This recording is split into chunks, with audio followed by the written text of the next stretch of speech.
Good morning, everyone, and welcome to the August 17th meeting of the Portland City Council. Would you please call the roll? Saltzman, Here. Novick, Here. Fritz, Here. Fish, Hales. Here. Good morning, everyone, and welcome. We have a relatively light agenda this morning. I think Commissioner Fish is absent, or is he going to be here? No, he's absent. He's absent, okay. We have a consent calendar with only a few items on it. One item has been pulled, which is 950, pulled to the regular calendar. Is there any other requests to pull items to the regular calendar? No, 951's on regular. Yeah. Okay, then let's take communications items, please, starting with number 944. Request of Barrett Wiggin to address council regarding spending on renovations while over 500 people do not have a safe place to sleep. Wiggin, you here? All right, let's move on and see if he comes later. 945, please. Request of Kevin Grigsby to address council regarding the new move the city made with the homeless to close one shelter. Grigsby. Okay, 946. Request of Mary Eng to address council regarding post-traumatic stress disorder. Good morning. Hello, Council. My name is Mary Eng. I wanted to start with I love you, Steve Novick. I love you, Amanda Fritz. I love you, Charlie Hales. And I love you, Jen Saltzman. And I love that guy, Nick Fish, who's not here. And I just want you to know that sometimes I seem a little harsh. That might be my Irish grandmother, who is very feisty, is the rumor. But I wanted to read you a poem my father wrote, and then I'm going to leave a copy because I believe you, sir, Mr. Hales, don't have a copy, but I did leave copies prior to your tenure here, back when Mr. Adams was involved. On page 49, I believe. No, here it is, 47. It's called Golden Eagle. John Kennedy was not the wisest president we've known. He should have looked the other way and left this land alone. But dying's just another way of learning how to live, and living's something you can't keep, it's something you must give. John Kennedy was just a man, and men are born to die. He wasn't like some eagle that was born to rule the sky.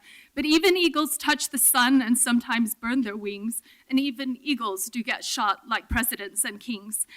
They shot a golden eagle from the sky. They shot a golden eagle from the sky. I think we lost a little more than Kennedy, you know. We lost a golden eagle born 200 years ago. And every witness either dies or else he disappears. But maybe we can learn the truth inside of 50 years. But money bought the bullets, and some money bought the guns. And money keeps it quiet just who are the guilty ones. But how can money measure all the liberty we've lost? They shot a golden eagle, but you guess who pays the cost. They shot a golden eagle from the sky. They shot a golden eagle from the sky. And that's from 1973, so my dad was about 33 when he wrote that. But there's this picture. His name was Stephen. Post-traumatic stress disorder affects the cortisol mechanism. So low basal cortisol is going to make you feel kind of apathetic and flat. And when a triggering or traumatic event happens, such as when David Keefe Davis speaks about sexual trafficking of children, very traumatizing subject. My cortisol might spike because I recognize I have symptoms of PTSD. So I'm going from, it's a very severe neurochemical reaction. And then one thing that might happen is my knees might begin to shake. And I might sit down back in handicapped seating because my post-traumatic stress disorder comes with me wherever I go. And I try to control it, I try to stay positive. But I think if we put our heads together, we can realize that all of us are dealing with trauma and all of us need to heal. I spoke to Officer Abrahamson just a moment ago about being misperceived. I think sometimes I'm misperceived as hostile or angry, and I just want you to know that I am a nice person at heart, and I really care a lot about the whole community on all the safety, including things like the Holocaust trauma that's induced when a neo-Nazi is placed in a meeting. I don't think that needs to happen. It's a national security concern. Thank you. Thank you. Okay, 947, please.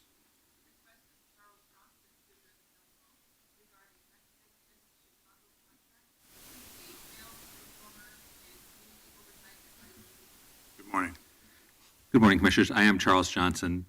And when you look at the agenda at item number 947, where it says failed performer is where Rosenbaum and Watson LLP has been edited because third-party persons don't get included in descriptions when we fill out that form. If I write Rosenbaum and Watson on that form, it gets edited out not to cover up their messy Chicago malfeasance or alleged misperformance, just as policy. But we know that we have serious police oversight issues before us during these last few months of Mayor Hale's term, if he doesn't resign. And of the four of you sitting there, only one of you has your nominee to the Community Oversight Advisory Board still serving.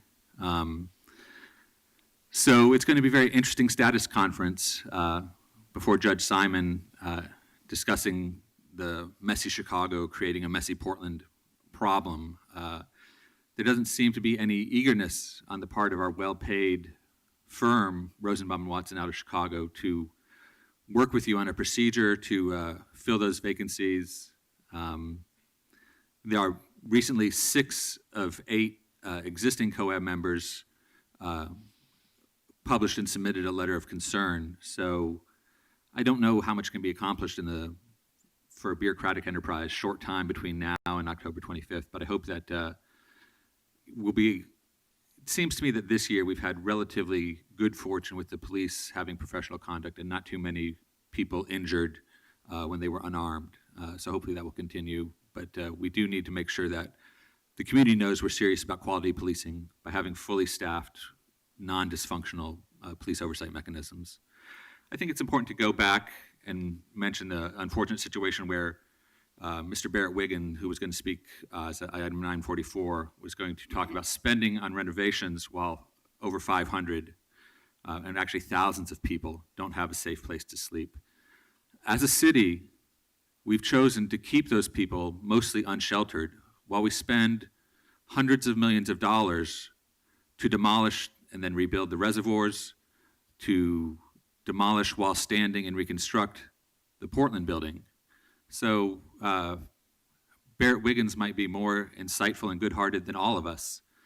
Mr. Grigsby's concern, I think, is rather similar. I don't know about the closing of any shelter recently. Hopefully, I don't know whether Sears shelters plan to reopen or as fall comes along, or whether the Menashe family can do something. But these are real pressing concerns that I think we won't be judged well by the future when they see that we spent $400 million on redoing the reservoirs in the Portland building while 2,000 people slept outside unsheltered. Thank you. Thank you. Thanks very much. Either Mr. Grigsby or Mr. Wiggin arrive? Okay, so let's move on to the consent calendar, please. We've had one item pulled. We'll take that to regular, and let's take a vote, please, on the 2 remaining items on the consent calendar. Saltzman? Aye. Novick? Aye. Fritz? Aye. Hales? Aye. Okay, why don't we go ahead and take 950, which was pulled for testimony? Assuming that we have staff here, maybe we want to wait. I don't think we have staff. All right, let's wait, let's wait. Well, You unless wanna your handle staff's it? Okay, go ahead. Then let's go ahead and read it, and I'll let Commissioner Salzman address any questions. 950, authorize intergovernmental agreement with the Portland Development Commission in support of the ongoing implementation of housing functions at the Portland Housing Bureau and economic opportunity functions at the Portland Development Commission. Okay, and I think Lightning, did you want to speak on this item? Come on up.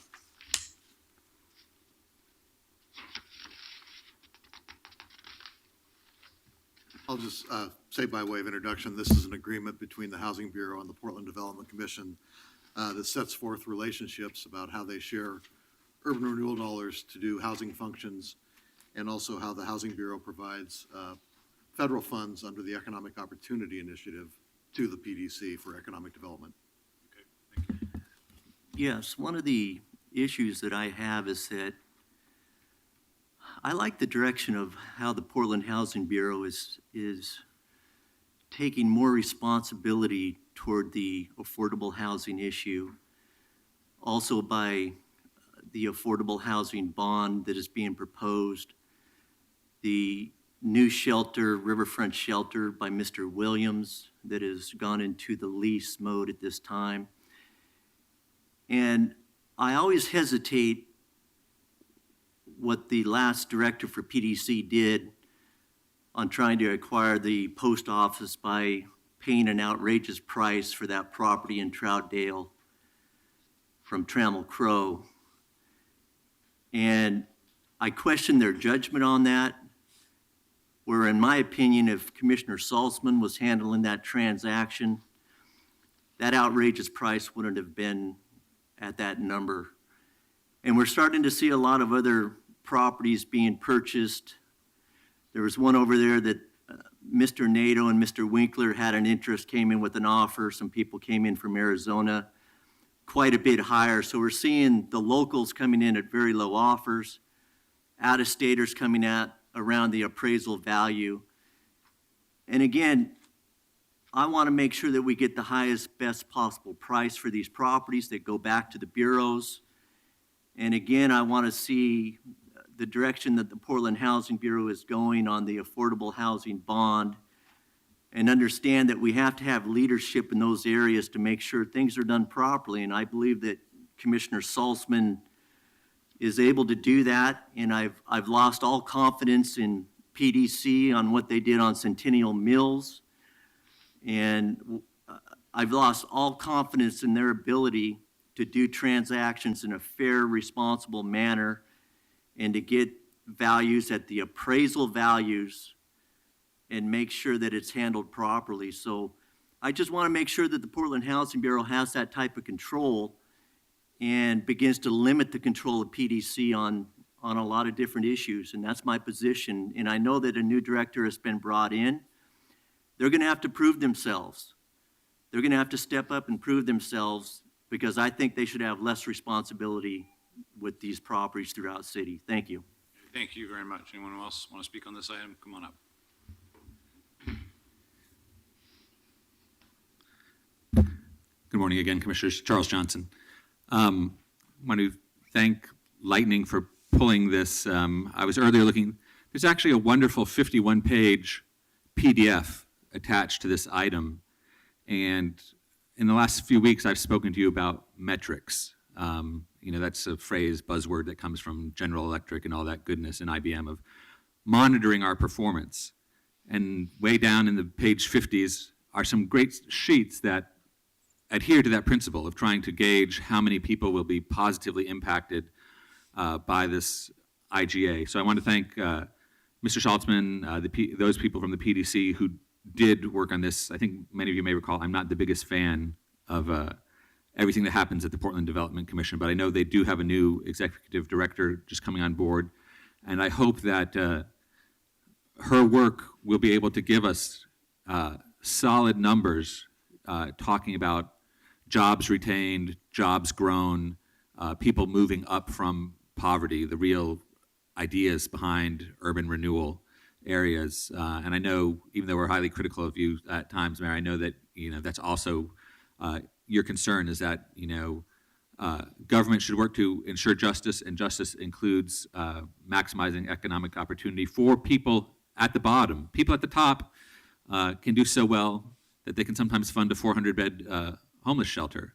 And that I hope this will go off without any nitwit lawsuits trying to force us into some neoliberalism idiocy where we're going to sue the Bureau so that the environmental services can extort the maximum possible amount of money towards ratepayers when we try and help the homeless. I think that that's going to be another dismissed lawsuit like the poor judgment of the Portland Business Alliance when they tried to sue the city saying, the mayor's not doing enough to help us suppress homeless people. So I'm glad this came off consent and we get to put on the record that there are constructive things happening with the PDC and the Housing Bureau to try and at least make a dent in the thousands of people that are sleeping outside, whether it's along the Springwater corridor or elsewhere. Thank you all. Thank you.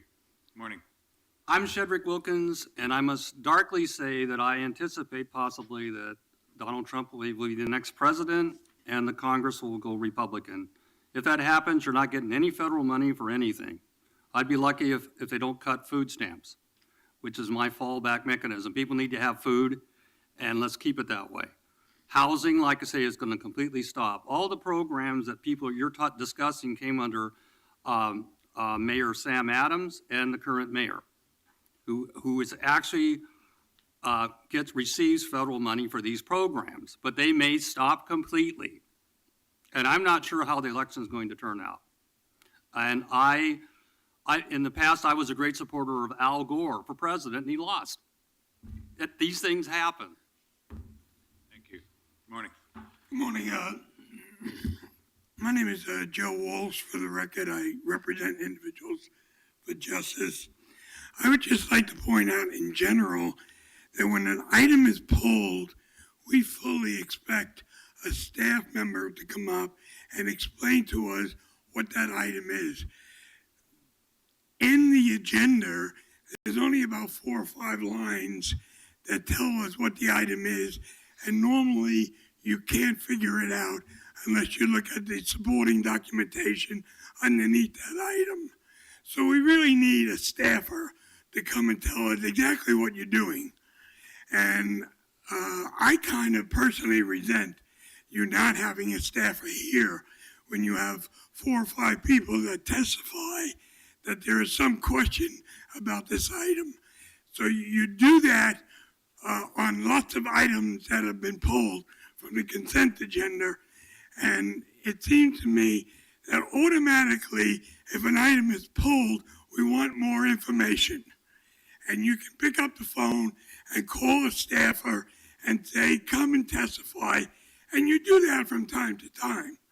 But you don't do it all the time. And that's what I'm suggesting, that if an item is pulled, then get a staffer down here to explain it to us. We don't expect you to know it all. We expect a staffer to come and explain it to us. And we think we have that right. So thank you very much for the times that you do that.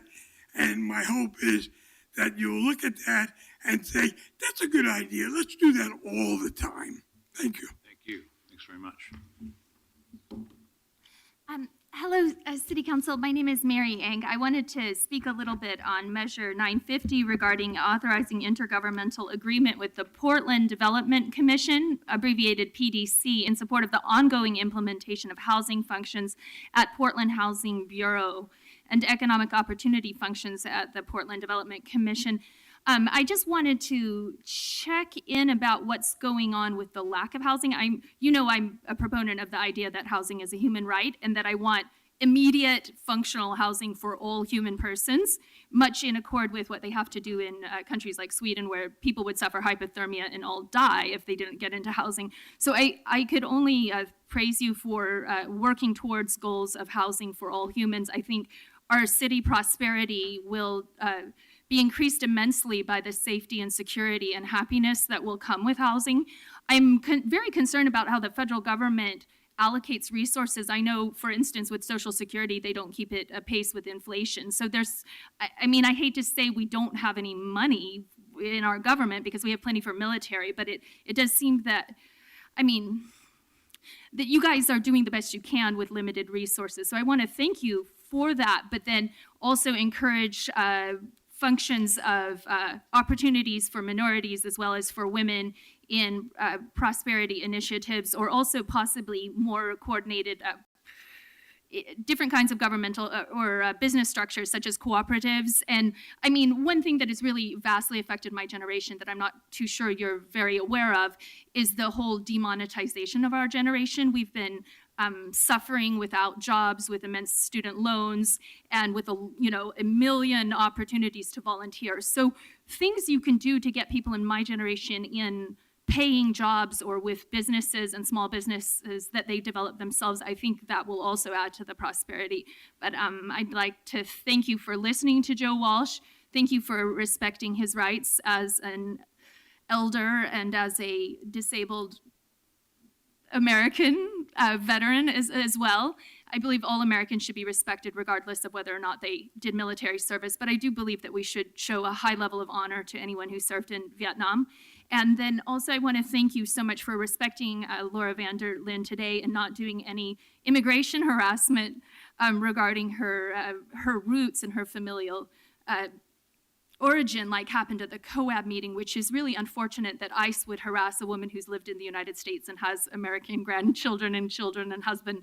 And to me, like, immigration harassment has no place at the COAB. So if we can get in line with the ADA and respect the citizens when we come to speak to you on these things, then we won't have as much to complain about to Judge Simon. So thank you for giving me my full 3 minutes. Goodbye. Thank you. Okay, anyone else? Then let's take a vote, please, on this item. Saltzman, Aye. Novick, Aye. Fritz. Aye. Hales. Aye. Okay, regular agenda, item 951. Amend contract with American Medical Response, Inc. in the amount of $150,000 to provide continued phlebotomy services to the Police Bureau. Good morning, Sergeant Abramson. Morning, Mayor, Council. So explain this to us, please. So we'd like to amend our contract with American Medical Response and increase it the amount of $150,000 between now and August 31st of 2020. This is for blood draws when we have criminal cases where we have probable cause to believe that a crime has been committed, particularly in relations to serious injury crashes and fatal crashes. Because of the overwhelming amount of the increase of blood draws that have occurred in the last couple of years, that's why we are continuing to extend this. So is this for both, this is for driving under the influence of intoxicants for multiple intoxicants, not just alcohol? Correct. Okay. It just occurred to me, don't the fire trucks, can their paramedics not do blood draws? No, that hasn't happened, I think, for the last 4 or 5 years. That changed. Is it a law that they can't, or they don't have that skill? You know, I think that would be more of a question for Fire Bureau. I think that was a decision made because of duties and time constraints and amount of calls they have to respond to. And it made more sense as far as location and feasibility. And this began in 2012. So this is separate from the county ambulance contract with AMR. This is just a contract we have. They're in the field. With AMR, correct. Yeah, they're in the field, and so we pay them for the extra work of coming and doing blood draws at precincts or on scene or wherever, right? Correct.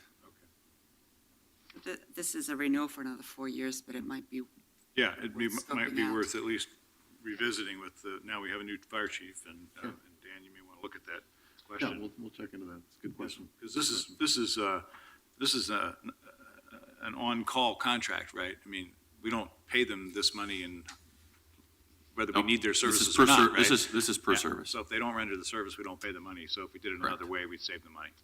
Okay, got it. thank you. Other questions? Thank you very much. Anyone want to speak on this item? Come on up.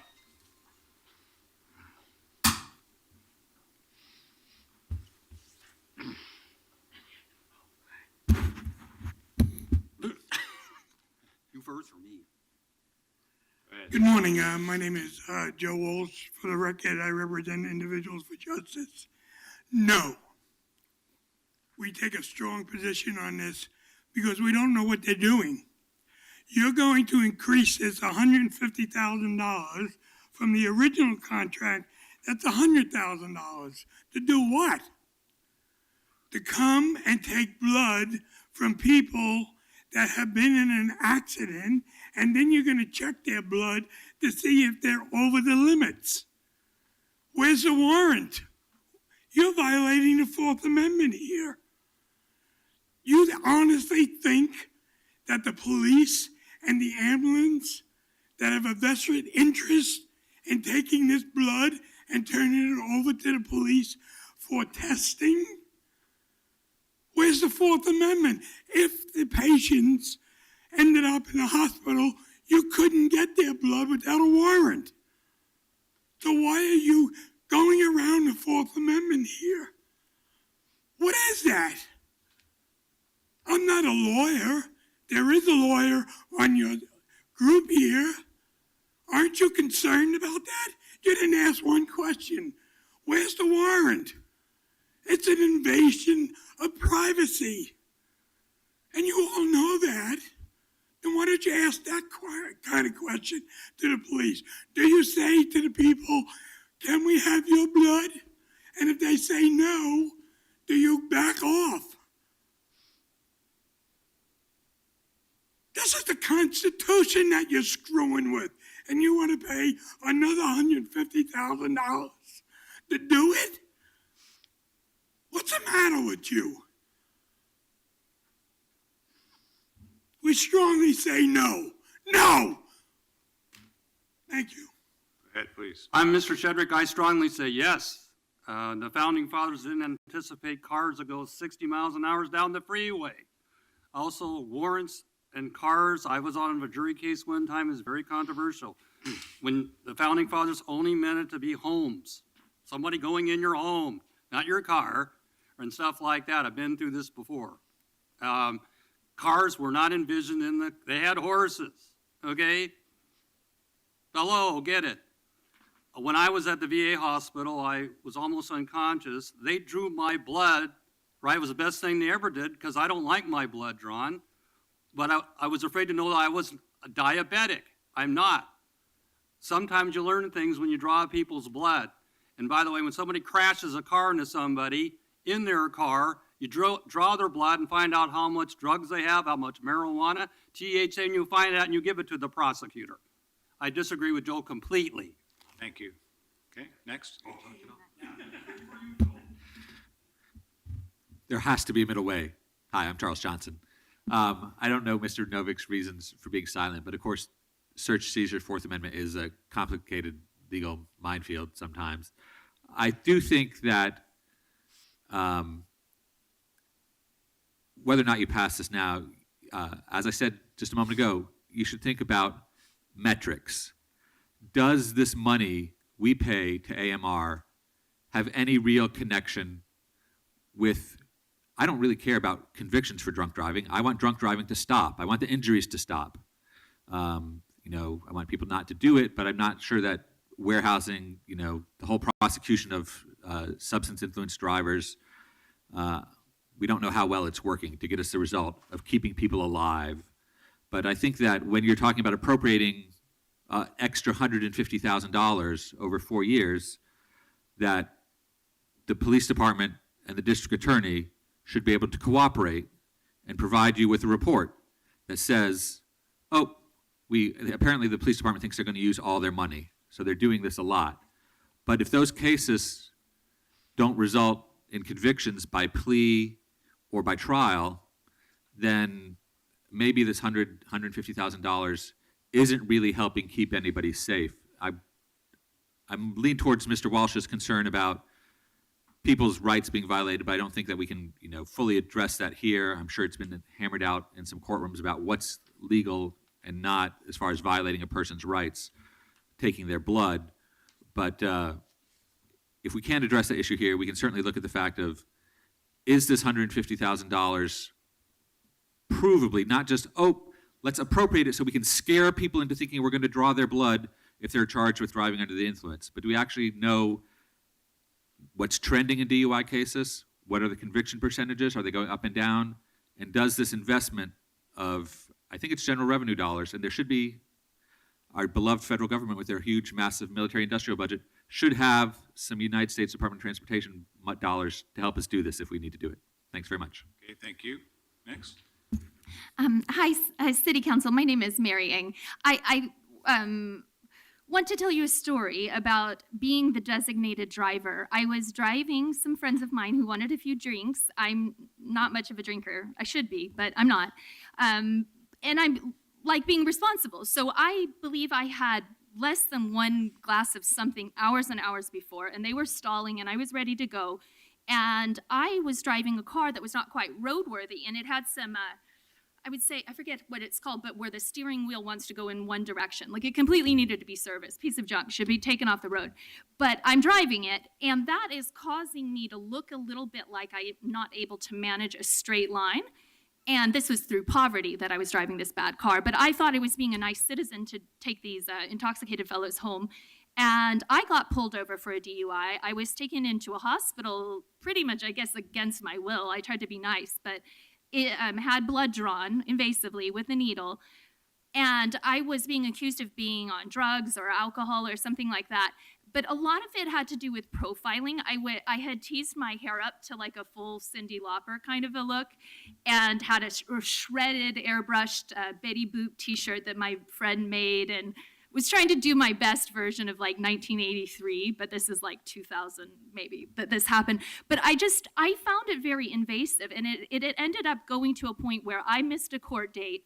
A warrant was issued for my arrest. Somebody finally told me, oh, there's a habeas for you. And I'm like, what are you talking about? Like, I don't drink and drive, and I had forgotten about it. So I went and checked myself in, and I guess a public defender was able to subpoena the records and find that there was absolutely nothing wrong with my blood.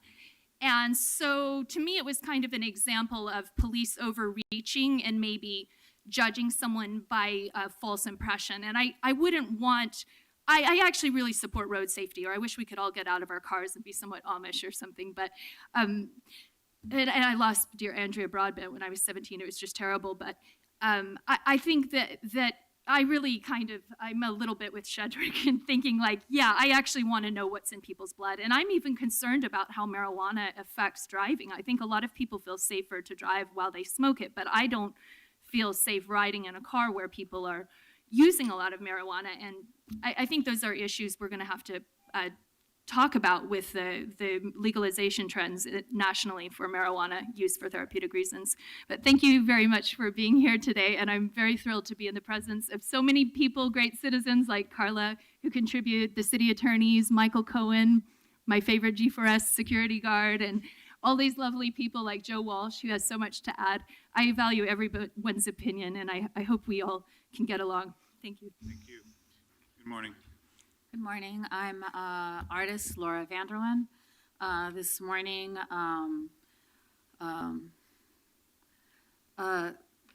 Commissioner Fish mentioned to me that he said boundaries. Yeah, I think he's correct. We need to have boundaries. We do have warrants, and police need to know what their boundaries are.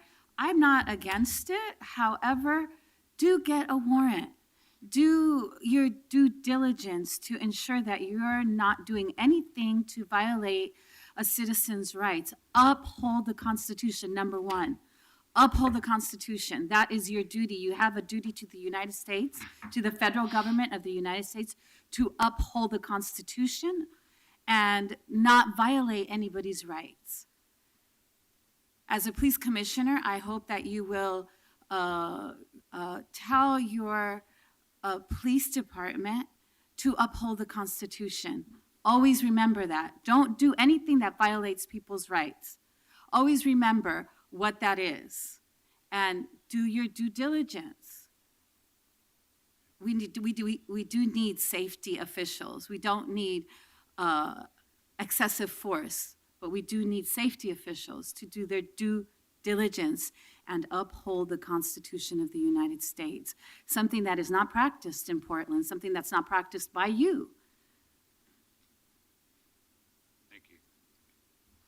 Okay, I think Sergeant Abramson wants to respond to a couple questions here, so come on up.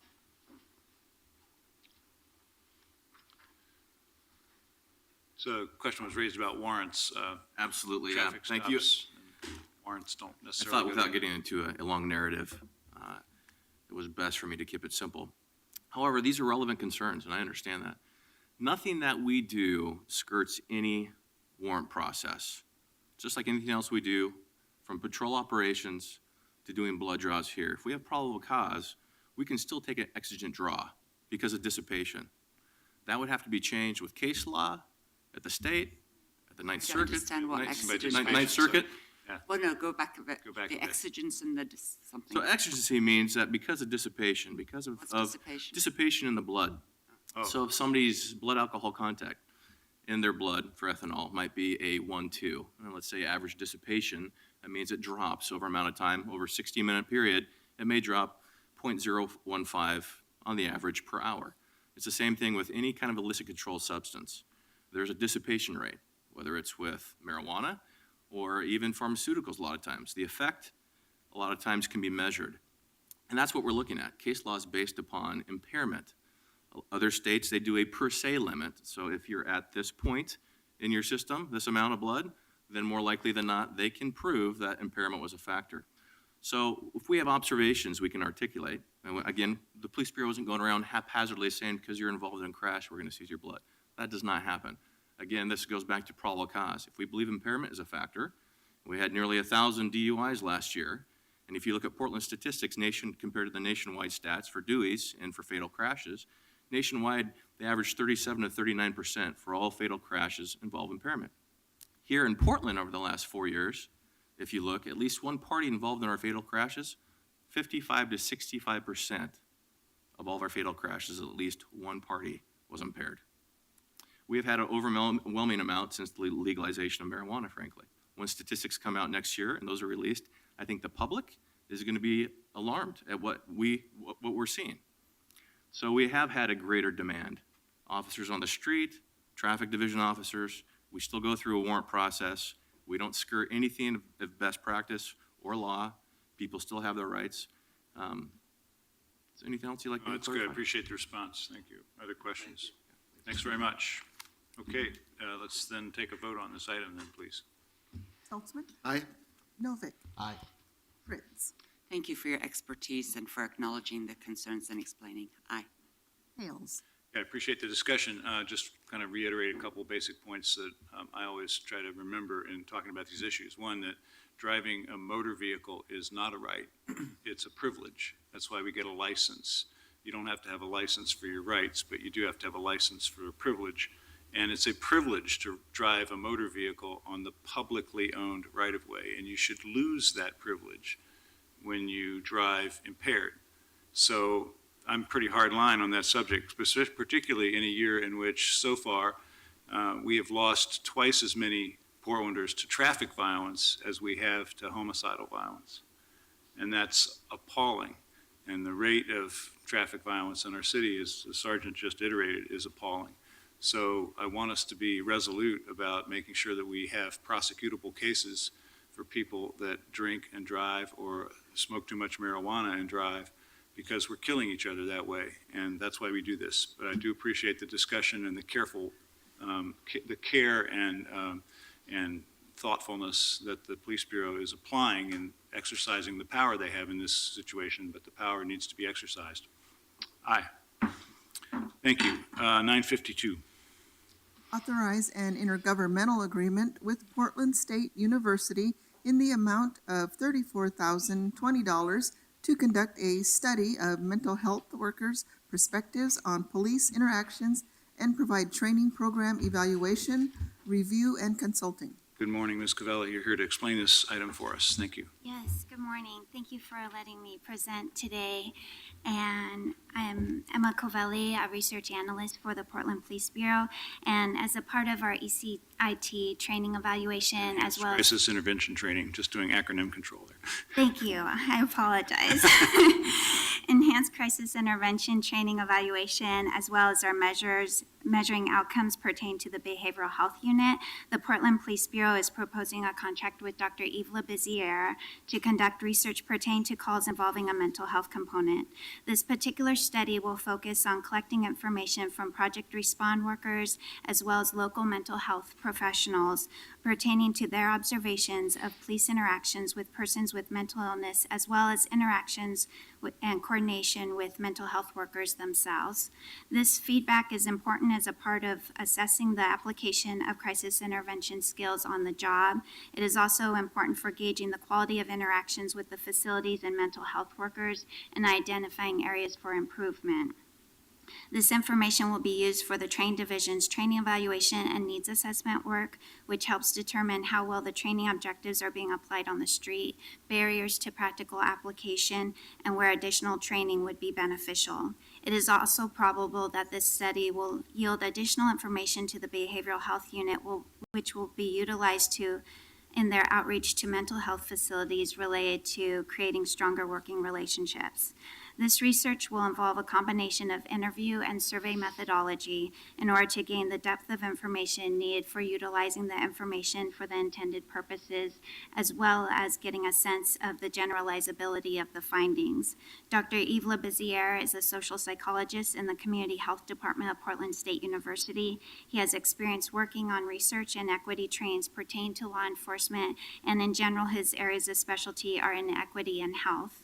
He received his bachelor's degree in psychology from Yale University and his PhD in social psychology from University of California in 1995. So he has many years of experience, and the purpose of utilizing Dr. Labeziere is to enhance the quality of the evaluation processes, the measurements, and to help ensure the mental health providers will feel comfortable providing honest and thorough feedback. He is involved in a youth outreach event today, otherwise he would be here to join us, so he sends his apologies for that. This work is in line with the level of outcome research that is being requested by the COCL team. They have expressed a lot of support for this particular proposal. The Behavioral Health Unit's external community advisory committee is also looking forward to this portion of the evaluation process and has actually been requesting that the Police Bureau do this type of evaluation and gaining feedback from mental health providers for many years. Both of these groups will have the opportunity to weigh in on the final survey instrument prior to distribution, and we are just requesting the support from City Council to move forward. Thank you. Thank you. One question I had, which I didn't know beforehand, I would have asked before, but when do we get the results of this work, roughly? It's timelined for the beginning of March. Okay. So the Unity Center will open in October. Will that mean that some of the folks that will be getting surveyed will be people that are working in the Unity Center as well as in the other mental health facilities that we've been dealing with? Obviously, we'll have this new facility staffed with mental health professionals where our officers are taking people in mental health crisis in some cases. Obviously, it would be nice if we could tune that new instrument with the results of this survey. Absolutely. Okay, good, Yeah. that's great. Other questions, Ramon? Thank you very much. Thank you. Anyone want to speak on this item? Come on up.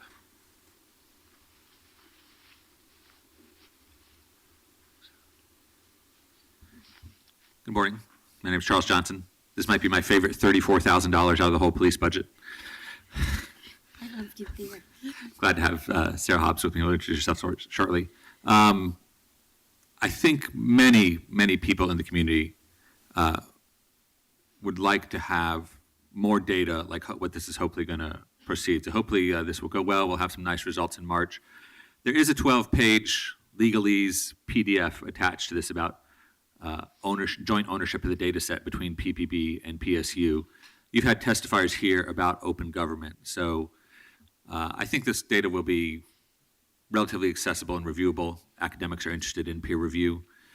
So I hope we don't get it, regardless of whether we feel the results are positive or negative, we need to work with the real data we have to build the best police and safety department in the country. So I look forward to the Unity Center opening, this work going forward, and us having a nice conversation in March or April of next year about how we can show ways that we're gaining ground to make the Portland Police Bureau the best community-serving police department in the country, with the lowest level of violence against citizens and the greatest level of comfort among citizens of all backgrounds that the police are going to treat them fairly. On my left, Ms. Hobbs has more familiarity with the work of the Enhanced Crisis Intervention Team and some stuff like that. So let's go on to further public testimony. Thank you. Good morning. For the record, my name is Sarah Hobbs, and I have to tell you, I have had a lot of discussions over the past year with Officer Bruner Daynard, who is the Crisis Intervention Team Coordinator for the Behavioral Health Unit. And one of the things we have talked about is the lack of information that this report is aiming to find. You know, what's happening, what is seen as need for room for improvement. She and I have discussed this at length. It's a new unit. And another thing too is the BHU was formed under the DOJ settlement. So I would like to see the information pursuant to seeing that the requirements of the settlement that resulted in the forming of the BHU are being met. I am excited at the progress so far with the Enhanced Crisis Intervention Team. There's work that needs to be done. So I am in full support of this funding, pursuant to seeing where the improvements need to be made. But I can tell you, I've talked to somebody at the BHU who wants this knowledge just as much as I do. Thank you. Thanks very much. Good morning. Hi, City Council. My name is Mary Ng. One thing, I'd like to reach out to the person who presented for the police researcher and let her know my name is Mary Ng. My email is maryeng1@gmail.com.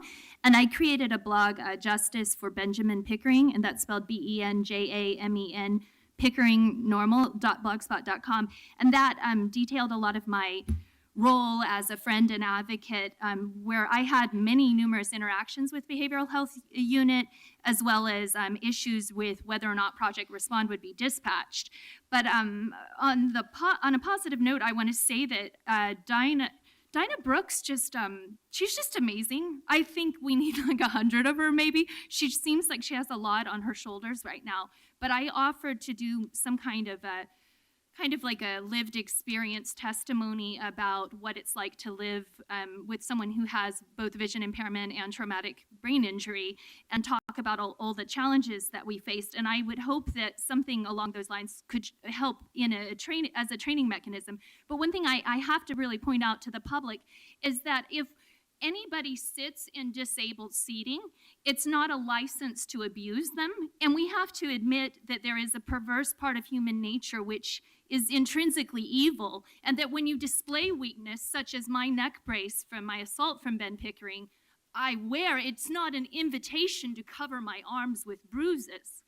Because the last thing a person like me needs, who's been working pro bono 24 hours a day for 3 solid years, running myself to death, is a little police brutality, the icing on the cake of these incredible, momentous experiences that are really going to propel us to a better future, because we do believe that the Americans with Disabilities Act is worth defending, and we do believe that people deserve a chance, whether their disabilities are visible or invisible. And so that handicap seating needs to be respected. And that violation against disabled people who are willing to say, I have a disability, we should not be then punitized, punished, arrested, brutalized, assaulted. The district attorney is starting to catch on what's going on, that not only are we violating the technicalities with Tom Steenson, with the COAB mechanism, we are violating the settlement agreement in the chambers. Down below at the Colonnade, we are violating the settlement agreement for disabled activists who maybe have post-traumatic stress or other issues. And so those violations of their medical rights, and just for me, it's more of a human kindness thing. Forget about the ADA. Let's demonstrate human kindness. And I want to applaud this and urge you to get as much money as you can towards studying mental health workers, because when I needed Project Respond, the police wouldn't send it. We also need a gender analysis and how women are not taken seriously until we have gender balance in policing when it comes to needing these resources. Thank you. Thank you. Good morning. Good morning. I'm artist Laura Vanderlyn. I just wanted to speak about the enhanced crisis intervention team. I'm just so confused about that because every encounter that a police goes to is a crisis. And the more and more I hear about it, it's all over the nation, and here in Portland, it's everywhere, speaking about a crisis intervention team. It's just another way for for a company to make money. I just think we need better training for police. A crisis intervention team, all police should be trained to deal with the crisis because that is their job. I don't understand. It's very confusing to me but then it does kind of make sense that the police are not trained to deal with the crisis because they're only trained for 3 months. And so then those 3 months, I think the only thing that they're able to train and do well is to be trained to use excessive force and like stop a person. They're trained to come in formations of 3 and jump on one person and detain them, but they're not really trained to deal with a crisis, which is their actual job, a crisis. Every encounter that a police goes to is a crisis. Whether you are under the influence of alcohol, you are not in your regular mental state. Whether you're having a domestic violence issue, like Michael Marshman did the day that he choked his son, he was having a mental health crisis. Every encounter is a mental health crisis. We are not training our police officers correctly. We are only training them to use excessive force. And they're doing that well. They're doing that very, very, very, very well. In Sweden, they train their police officers for 3 years. I think it's 2.5 years to 3 years before they can ever police any person. We, here in the United States, it's 3 months. It is just not good enough. Every encounter that a police officer goes to is a crisis. Every police officer must be a crisis intervention team, part of a crisis intervention team, because they are police officers. Police officers are a crisis intervention team. So to say that we should have a crisis intervention team and crisis intervention teams are only 1 out of 4 officers is lacking, extremely lacking in our city and in the United States. Thank you very much. Thank you. And the dead bodies of Kendra James and Sandra Bland tell us that any police interaction is or can become a super crisis. I do hope we take those words seriously. Good morning. Good morning. My name is Lightning. I represent Lightning Watchdog PDX. We've had meetings with the COAB, COCL, some of the people out of Chicago. Again, what I've noticed about them is that they distance themselves from the community. And they're almost afraid of people that come in and testify and exercise their rights to freedom of speech. And they even wanted to have themselves at the other side of a computer and not even be at some of these meetings on video. And to me, that's almost appalling because to really deal with people with mental illness, you have to learn to communicate with them in a reasonable manner. You have to learn how to de-escalate situations.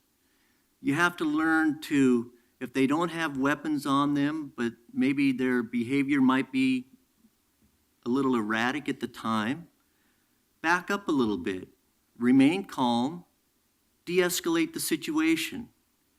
Don't run in fast, tackle them. Don't use your tasers. Don't pull your guns out.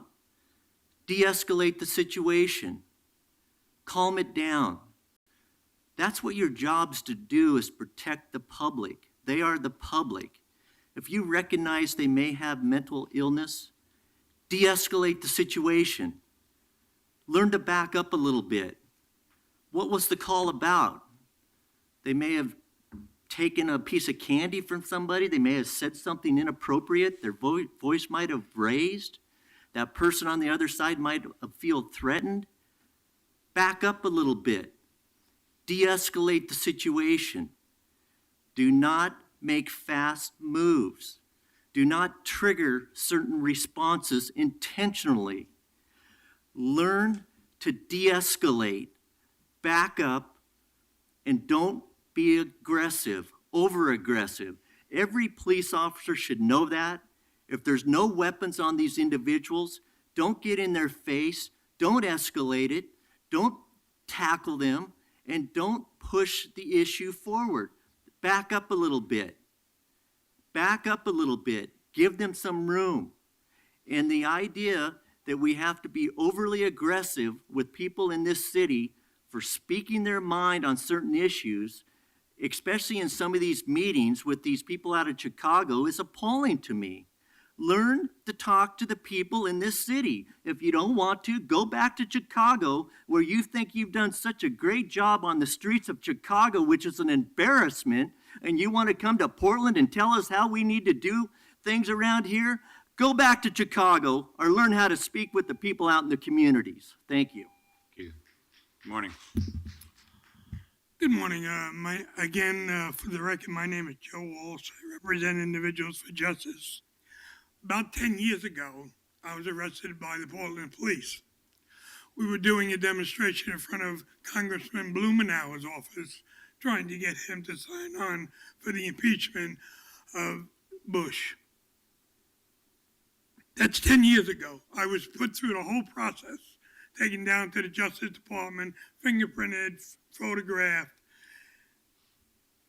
Recently, about a month ago, I was arrested again, here in City Council. And of course, you know by now, they dropped all the charges because it was a false arrest. Nothing's changed in 10 years. Nothing. Normally, we wouldn't even bother with $34,000, except we notice it's a really odd amount. $34,020.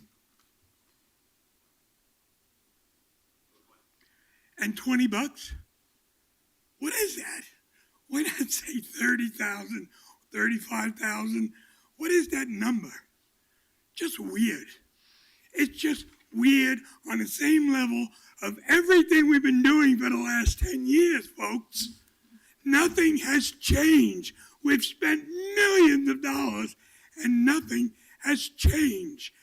When I was arrested a few weeks ago, it was the same as 10 years ago. The police were jerks. They did not de-escalate. They took control. They arrested us for trespassing outside of the building. It was a terrible arrest. And the DA, in his wisdom, said, "Are you crazy? We're not going to prosecute these people for trespassing when you arrested them outside and they left on their own." Nothing has changed. You can keep spending money like this and nothing will change. You need to fire cops that are jerks. They don't belong in the police department. Make them a clerk someplace where they can't hurt anybody. That's what you need to do. You don't need a study to tell you that the Portland police are jerks. All of them. The entire police department are jerks. And you want to say a few bad apples, you're wrong. It's a few good apples. It's the reverse of what you think. This study will give you data that will go on a shelf and collect dust like we've done every other time. And that's the criminal part of this. It's a waste of money. $34,000, what the hell? Okay, anyone else? Then let's take a vote, please. Saltzman? Aye. Novick? Aye. Fritz? Aye. Hales? We started enhanced crisis intervention training in 2013 because it's required by the Department of Justice and it's the right thing to do. And it is making a difference. You can see it in numbers because use of force is way down, as we have a ways to go, but use of force is way down. Secondly, you can hear about it anecdotally, and I do, whether it was an armed man in a mental health crisis this week that was taken into custody, without gunfire, and an incident a couple of weeks ago where two of our officers spent 8 hours on the Fremont Bridge getting someone not to jump for the second time this year. Same person. So we have a dysfunctional mental health system in this country, in this state, and therefore in this city. Our officers are the front lines in mental health crises. They're doing great work, and what we need to do is see how we're doing. Are we doing the right things the right way? What can we do differently? How do we get better at this? But I appreciate the work. I appreciate the fact, Emma, that you brought this forward this morning because it is good to get outside review of how we're doing, and PSU will do that for us. I'm particularly glad that we'll be able to literally scroll in the new ingredient here of the Unity Center while this study is going on, because I have great hopes for that joint effort of local government and the healthcare community to do a better job for people after we've hopefully de-escalated a situation like the ones I described and gotten somebody into care. Whether they ride in a Fire Bureau vehicle or an AMR ambulance or the back of a police car or however they get there, how are our officers responding in those situations? So I really look forward to seeing the results of this work, and I appreciate the fact that it's being done. Thank you. Aye. Okay, 9:53. Authorize a 5-year price agreement for purchase of waterworks supplies from Ferguson Waterworks for an amount not to exceed $11 million. Good morning. How are you, Ms. Moody? Procurement services. Before you is a procurement report recommending an award of a price agreement for a variety of waterwork components and supplies necessary to maintain the city's waterworks infrastructure. In April of 2016, the city conducted a request for proposals process and 2 responses were received. Ferguson Waterworks was the highest scoring proposal. The city is recommending and awarding a price agreement for a not to exceed amount of $11 million for a 5-year contract term. I will turn this back over to council if you have any question, and Ty Kovich is here to answer any technical questions. Okay. My technical question is, what are we purchasing? I mean, these are materials, these are treatment plant materials, what are they? Good morning, Ty Kovach, Portland Water Bureau. You may remember in April, we came forward to talk about going forward with the RFP on this. This is for all of the nuts and bolts of the Portland Public Water System. So this is pipes and valves and. It's repair clamps, it's fittings, the whole 9 yards. It's over 500 or 600 different components that are sorted out in the I was just confused by the term waterworks. I was thinking of the headworks. It's like, wait a minute, we just put chlorine in it, right? So can't take $11 million to do that. I get it. Thank you. Other questions that are actually more on point than mine? All right, thank you both. Anyone want to speak on this item? If not, then a motion, please, to accept the report. So moved. Roll call, please. Saltzman? Aye. Novick? Aye. Fritz? Aye. Hales? Aye. Okay, 9:54. Christine Moody, Procurement Services. I need to read the sorry, title. go ahead. 954, authorize a contract with Passport Parking, Inc. for the purchase of a mobile parking payment system for a contractual total not to exceed $1,515,174. Okay, Ms. Moody. Now I will go. Christine Moody, Procurement Services. The City of Portland Bureau of Transportation is responsible for the operation and maintenance of paid parking that uses multi-space pay stations and single-space meters. In order to expand parking payment options, PBOT requires a mobile payment system for paid parking, which will allow the public to pay for the parking by using mobile devices such as smartphones. The availability of an additional payment method will offer greater convenience and flexibility to the public and eliminate the need for parking customers to visit the meter or pay station. In September of 2015, the city issued a request for proposals for mobile parking payment system. On November 2nd, 2015, 5 proposals were received. The proposals were reviewed, evaluated, and scored by a 6-person evaluation committee that included representatives from PBOT, BTS, and the Minority Evaluator Program. The proposal from Passport Parking was deemed the highest scoring proposal, is recommended for awarding the contract. Passport Parking has proposed the use of a certified women-owned business for temporary staffing services. The city issued a notice of intent to award on March 10th, 2016, and no protests were received.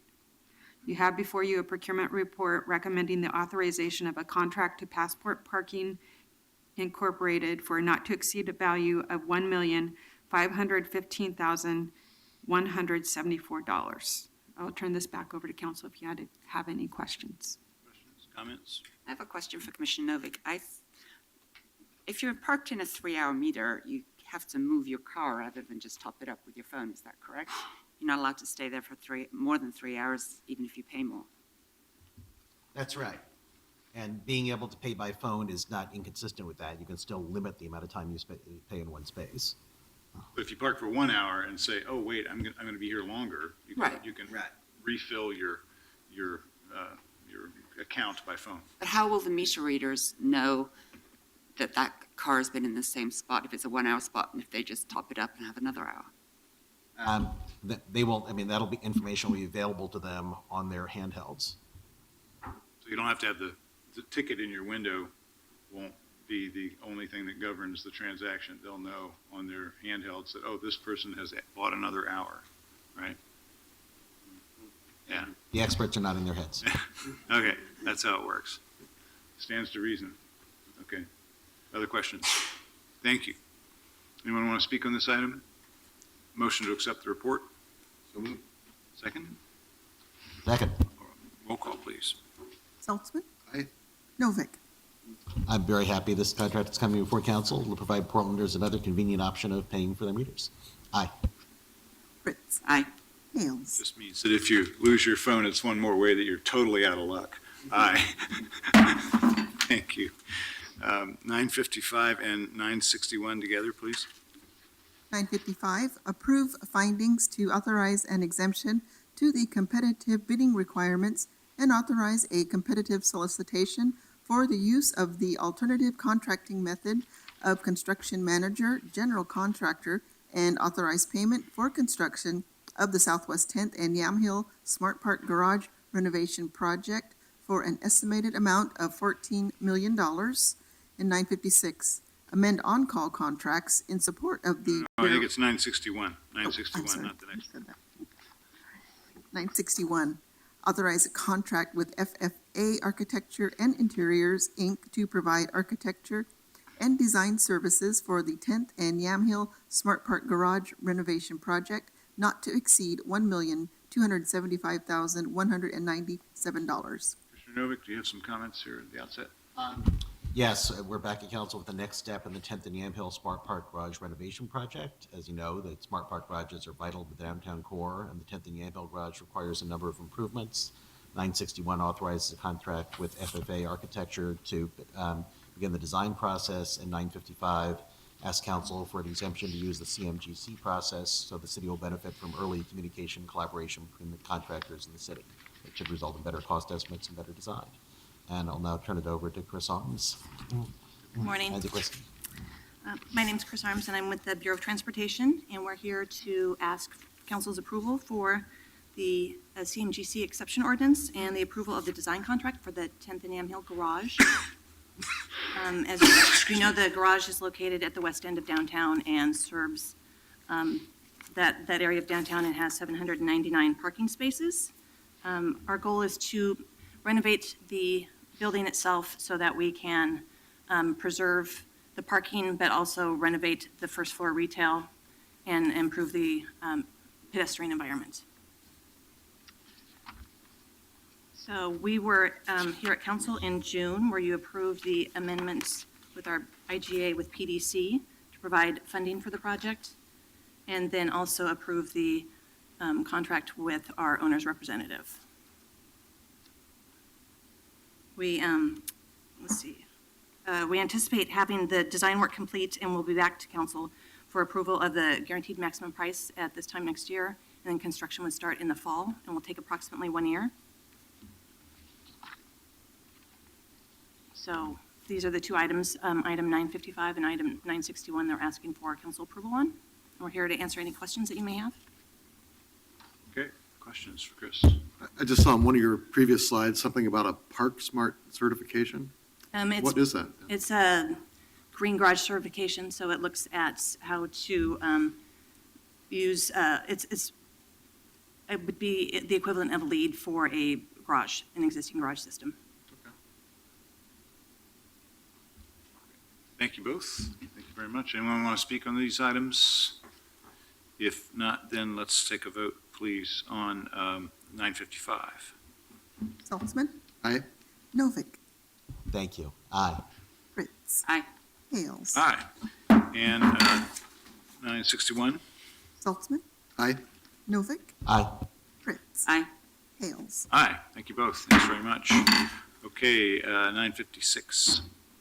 Amend on-call contracts in support of the Bureau of Technology Services Data Center Move, Portland Building Reconstruction, and Radio Replacement Projects to add $2,350,000 in total contract authority. Good morning. Good morning, Christine Moody, Procurement Services. In 2012, the Bureau of Technology Services and Procurement Services solicited and awarded 58 contracts in 17 categories for on-call services. These contracts have been used to varying degrees by BTS and the city bureaus to address temporary or unanticipated information technology service needs. With the data center move, Portland Building Reconstruction, and the stabilization of the radio replacement projects, procurement and BTS conducted a needs and spending analysis and is recommending the amending of 9 of the on-call contracts as follows. Compass Computing Group, which is an ESB, adding $250,000 for a total of $500,000. Elian International, a minority and women-owned business, adding $250,000 for a total of $500,000. Online Business Systems, adding $250,000 for a total of $500,000. I-10 Associates, a minority business enterprise, adding $250,000 for a total of $500,000. AdCom Engineering, adding $250,000 for a total of $500,000. Federal Engineering, adding $250,000 for a total of $500,000. Gillespie, Prodhan and Associates, adding $250,000 for a total of $642,500. Galexex, which is a minority and women-owned business, adding $300,000 for a total of $550,000. And the Adam Group, a minority business enterprise, adding $300,000 for a total of $550,000. So you have before you an ordinance recommending the authorization of these contract dollar increases for a total of $2,350,000. These contracts will specifically be used to support the mentioned projects, and in the meantime, BTS and procurement plan to solicit through the RFP process new on-call contracts to support other technology projects taking place within the city. I will turn this back over to council, and there are people here from BTS. Great. Thank you, Mayor Hills, members of City Council. I'm Jeff Fair. I'm the Director of Bureau of Technology Services. Also want to introduce Elise Rosenberg, who is our Customer Relations Manager in BTS. And just to provide a little bit of context for these, Elise has been working really closely with Christine and her team to look at where are some specific needs that we have over the period of time, recognizing that the data center move and the Portland Building Reconstruction Project is really going to consume a lot of our time over the next year or so, and looking for areas where we can add to existing contracts to allow for some capacity to use those as needed over this interim period of time. And this is reflective of that work that Elisa and Christine's team has been doing. Questions? Thank you all very much. Anyone want to speak on this item? If not, then let's take a vote, please. Saltzman, Aye. Novick, Aye. Fritz, Thank you. Aye. Hales. Well, from that list that Christine read, it's obvious you were very successful in getting activation of women and minority-owned businesses in this particular package of on-call contracts. So that's great work. Appreciate it very much. Aye. Thank you. Okay, let's move on, please, to 9:57. Authorize application to Metro for an equitable housing planning and development grant in the amount of $100,000 to assist the Portland Housing Bureau in conducting pre-development work on the Terminal 1 site to determine feasibility of the Oregon Trail to Hope project. Second reading, roll call vote, please. Saltzman, Aye. Novick, Aye.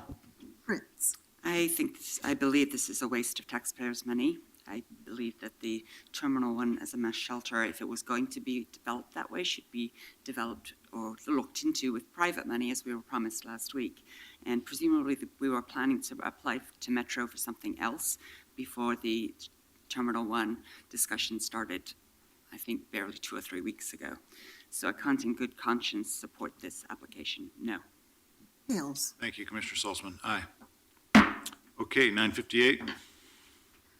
Declare support for referral of the 6 cents per gallon motor vehicle fuel tax by the Board of Clackamas County Commissioners to voters for the November 2016 general election. Commissioner Novick. Colleagues in Clackamas County have asked us to express support for their 6 cents a gallon fuel tax. Of course, a tiny slice of Clackamas County is in Portland. That's a reason they're asking us to endorse this proposal. And with this division they've come up with between money that goes to counties and money that goes to cities. And since we all have an interest in having a strong regional transportation system, I'm pleased to ask you to call for an endorsement of Clackamas County's proposal and hope that they pass it. Great. Okay, thank you. Anyone want to speak on this item? It's a resolution, then let's take a vote, please. Saltzman, Aye. Novick, Go Clackamas County. Aye.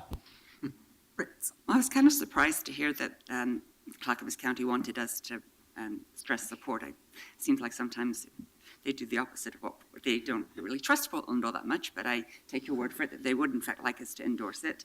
I note that they've agreed they're going to be keeping 60% of the projects for county in unincorporated Clackamas and distribute 40% to cities. So we would get a little bit in Portland for transportation purposes. And there are no gas stations in the city of Portland areas that are in Clackamas County. So there's no issue of double taxes from both Portland and Clackamas County. Thank you for bringing this forward. Aye. Commissioner, it's my understanding that they undertook a searching evaluation to determine if this would constitute Portland creep and decided that it would not. Hales. Well, if it turns out that Portland creep means taxing yourself and paying for fixing your streets, maybe it's not such a bad thing after all. Aye. 9:58. It's 9:59. Authorize application to the Metro Regional Government for grants up to $30 million for 8 active transportation infrastructure or project development projects and 2 regional freight investment projects. Commissioner Novick. Colleagues, these projects represent PBOT's grant applications for transportation funding in Metro with funding made available from the federal government. Regional flexible funds represent some of the most flexible sources of transportation funding available in the region. And of course, we prioritize applications and projects that will have a strong positive impact on the safety and reliability of our transportation network. As a member of JPAC, I've been in conversations about the policy background for the RFF fund grant requests and feel very confident we've developed a strong list of projects for regional consideration. The grants are the result of extensive public conversations and analysis. The list of projects that we're submitting is a clear indication of our continued prioritization of equity and Vision Zero. Before I turn it over to the panel that will describe the process and projects in more detail, I'd like to thank our modal committees and the Transportation Justice Alliance for their help in developing this list. Also pass on some good news of our most recent transportation grant requests. We have tentatively received 2 enhanced STIP grants, $2 million for the 70s Greenway, $1.6 million for an I-205 undercrossing near Gateway. We were successful as a region in securing Tiger grant funding to have a rail overpass in Rivergate and address a real bottleneck.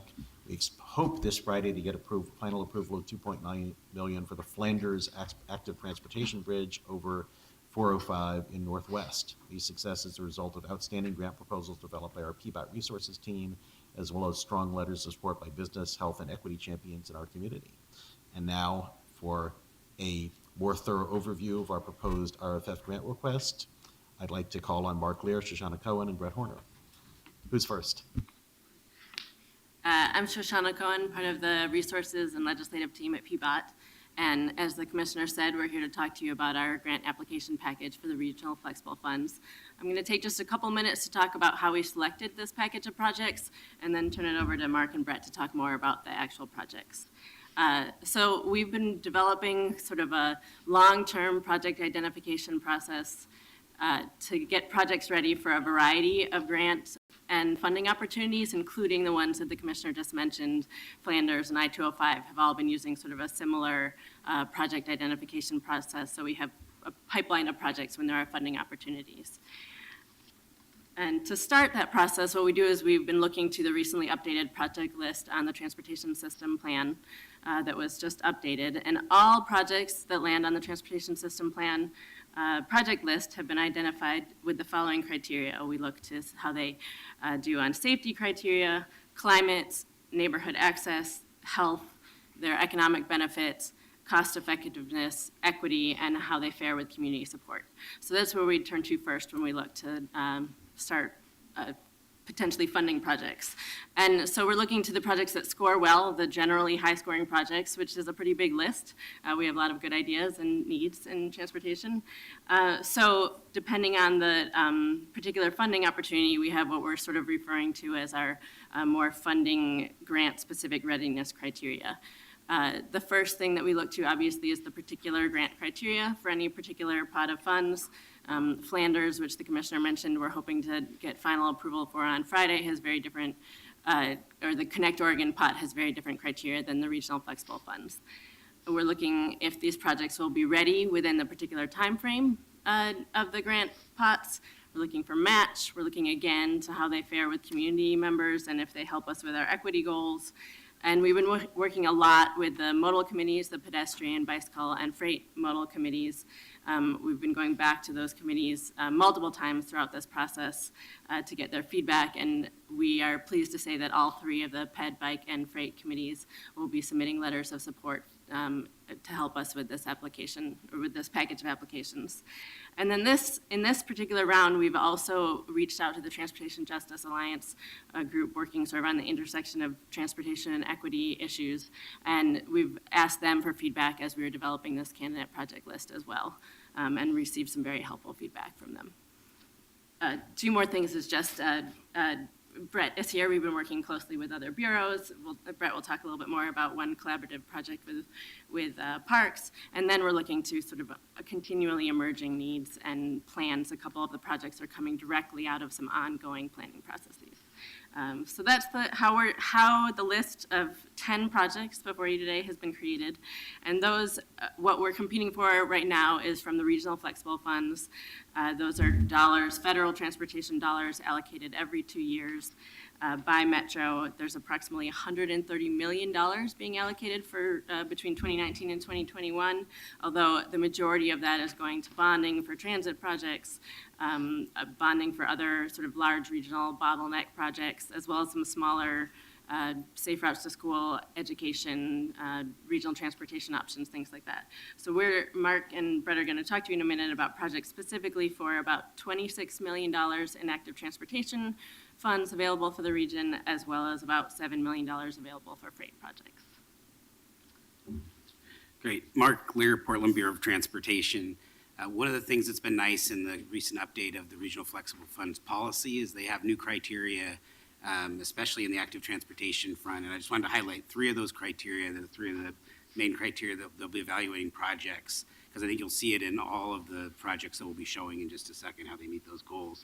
The first one is being much clearer about benefits to underserved communities that rely on active transportation as being one of the criteria. The next one, again, following the Vision Zero goal, just really looking at, what are we doing to reduce fatals and serious injuries, and where those are concentrated.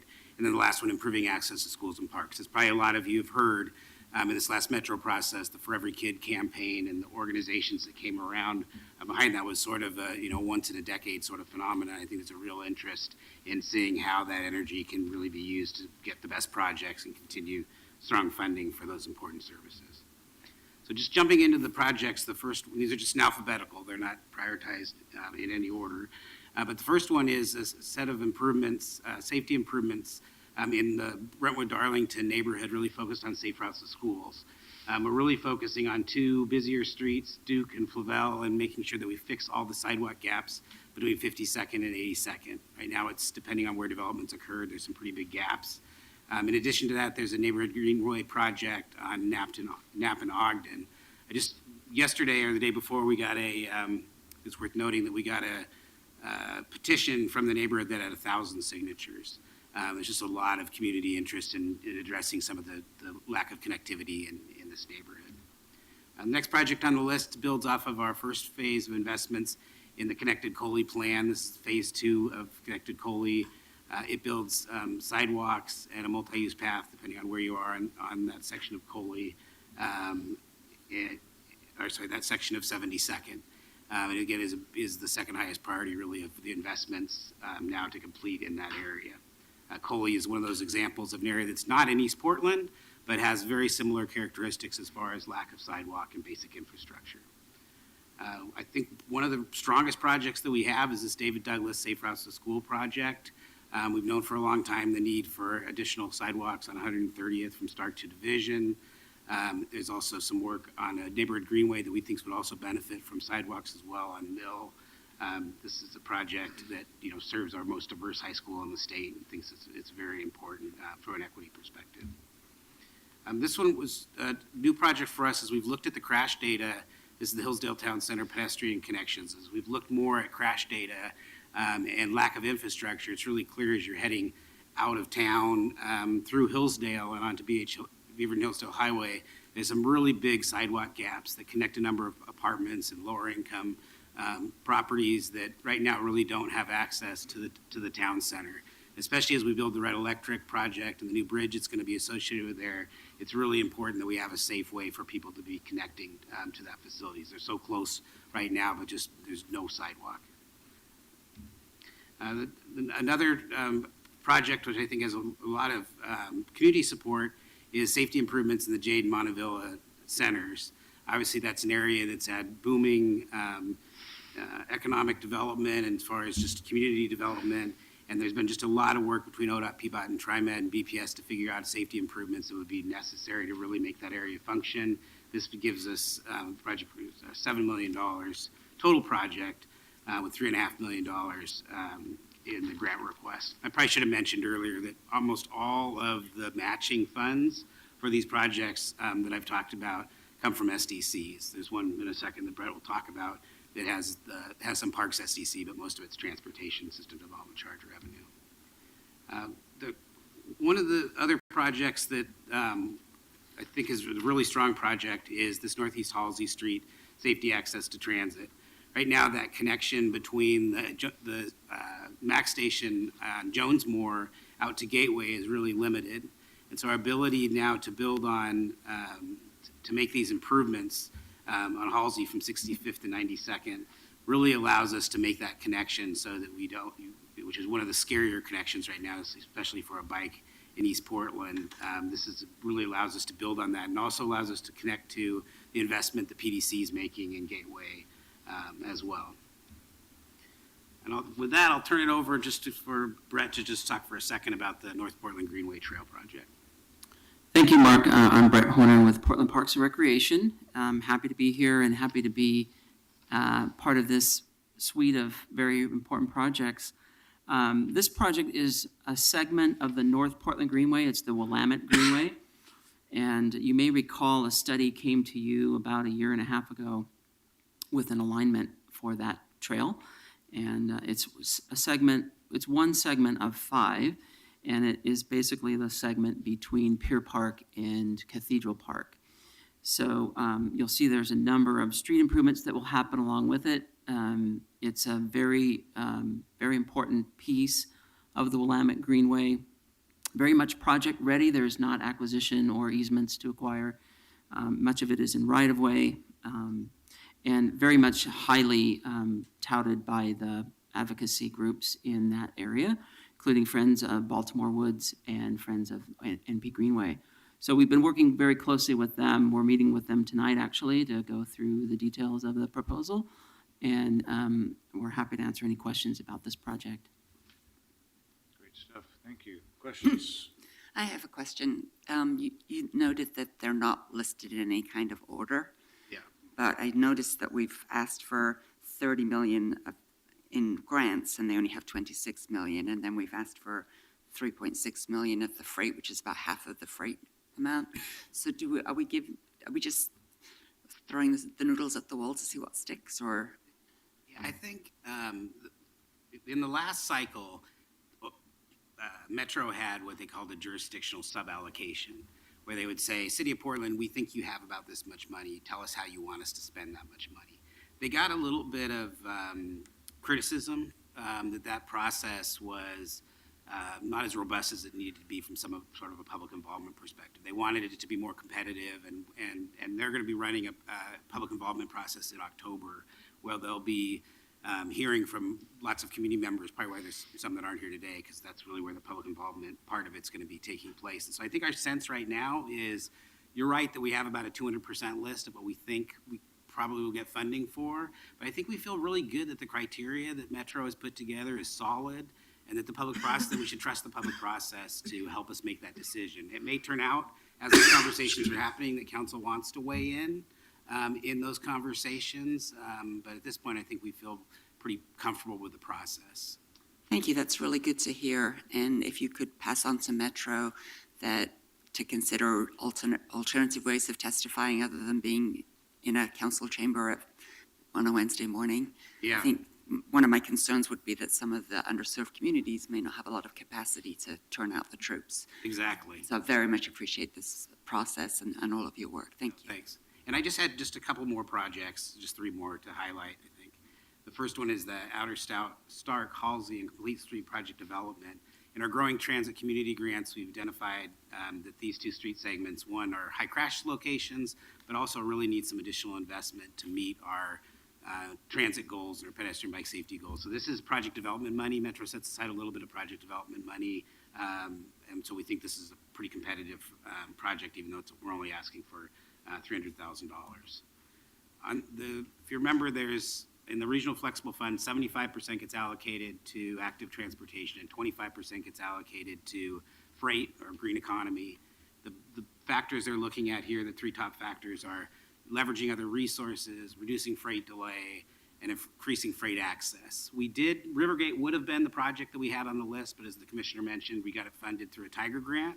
So that project came off the list, and we now have 2 projects. The first one is Central East Side Circulation and Safety Enhancement Project. This is actually one of those sort of win-wins between freight and bicycle and pedestrian interests. I think there was a lot of good work that happened in the Southeast Quadrant Plan about some additional signals that could be added, as well as some changes to how some of the signals were working. They would not only benefit trucks, but would also provide some more certainty of where bikes are crossing, pedestrians are crossing in this an area with a lot of demands. So this has been a nice one that, as our Freight Advisory Committee strongly supports the project, but it has a lot of benefits across the modes. The last project is an intelligent transportation system project, so coordination of signals, understanding where trucks are, keeping trucks out of dilemma zones. We had a grant a few years ago to do some of this work, but it's turned out that there's a lot more value that we can add with additional ITS investments. So that's the presentation. The applications are due August 26th. Again, like I had mentioned to Commissioner Fritz, the public comment period is going to be in October, so we'll be involved in that conversation and doing what we can to help make sure that voices that maybe sometimes aren't heard are heard in that process. And then funding decisions January 2017, and then the money will be here in 19 to 21. Thank you all. Further questions for our team? Thank you. Anyone want to speak on this item? Come on up.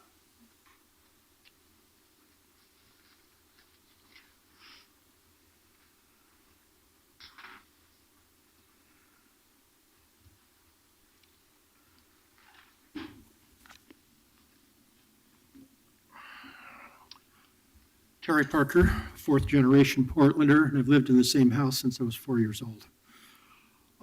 If you follow the media, if you hear what drivers in the freight community are saying, Portland is getting more congested. As noted by Bruce Starr on KATU's Your Voice, Your Vote, more motor vehicle road capacity is needed to reduce congestion creep. Yet at the same time, PBOT is proposing road diets that lessen motor vehicle capacity, create even more congestion, and therefore more emissions. My comments today are directed to the description of the Northeast Halsey Safety and Access Transit Project. That's Exhibit A. And that's what's online, and I apologize I didn't make a copy because my scanner happens to be down right now. When this section of Halsey at the end of my block was repaved, and learning that the street would be reconfigured into a 2-lane street from a 4-lane street with parking on the curb lane during the non-peak hours, I went door to door and spoke with neighbors. The primary and majority concern was to retain parking on Halsey so that overflow from the Providence Home Services 215-space parking lot that could only be accessed from Halsey would not take place on the cross streets. Now with a road diet in place between 60th and 66th, pedestrian safety conflicts have increased at 60th Avenue Signal, and westbound traffic on Halsey often backs up to a crawl 6 blocks or more from 60th. Because of safety concerns on weekdays, I will no longer make a left-hand turn onto Halsey off of my street, using extra gas to take the longer route around. Top priorities for the Rose City Park neighborhood include a left turn signal from westbound Halsey to southbound 60th, reestablishing an additional peak period Halsey travel lanes where the road diet is today, wider sidewalks on Northeast 60th, and establishing various marked crosswalks. There's already a bike route on Tillamook and Hancock Streets that parallel Halsey. We were told that as a neighborhood, that our thoughts would be incorporated, but it seems like they're not listening to us when prioritizing the special interests, be it bicycle developers or whomever. I'm a little bit confused here because what I saw on the screen was a bicycle lane to 65th, and somewhere in the stuff online I got it was to 55th. It should only go to 67th, cross the freeway and then down, cross the highway and then down 67th to Tillamook, which is already a bikeway. Halsey is too narrow to have bike lanes and parkings, and there is a need for the jog, for 4 lanes for the jog between 60 and 52nd. Finally, to finish up here, over the next 20 years, car trips in the Portland metro area are expected to increase by 49%, regardless of how much mass transit service is added. Nearly 10% of the jobs in the U.S. are related to the automotive industry. Instead of profiling and targeting motorists as the enemy, when are you going to wake up to reality and properly accommodate these primary taxpaying financial stakeholders that currently supply the majority of funding for citywide transportation system projects? And when is the freeloading bicycle community going to equitably pay their own way and be weaned off from using gas tax dollars and other motorist fees to pay for their huge I want list that doesn't give a rip about the negative impacts to other street users? I apologize for not sticking with my testimony, but I'm a little bit confused about the 55th versus 65th when our neighborhood said 67th so that the bicycles could get across the freeway, because there's plenty of room on the freeway overpass between 67th and 68th. But we don't want them down Halsey, and we'd like what has been called the skip striping, putting the pro tem parking back on and the lanes back in between 60th and 65th, left turn pocket at 60th to make it so that traffic doesn't back up. And there has been a letter sent to PBOT from the Neighborhood Association. Again, I apologize, I don't have a copy because I didn't have a copy on my computer, but I know that one was sent. All right, well, obviously, more discussion between the neighborhood and PBOT is appropriate. So Thank you. Thank you. Welcome. Yes, I'll be brief on this. My name is Lightning. I represent Lightning Watchdog PDX. Just the question I have is that you're saying these funds will be available from 2019 to 2021. Is there not funding available for these projects at this time? And why would they be pushed out that many years through the metro regional government? And also real fast, if I might finalize this, is that you mentioned a bridge, I believe you said Flanders. Yes. Could you maybe speak a little bit more on that? Or are you also planning on applying for a grant through this, toward that bridge, and maybe elaborate a little bit more on that? Thank you. Actually, Mark, you want to respond to that?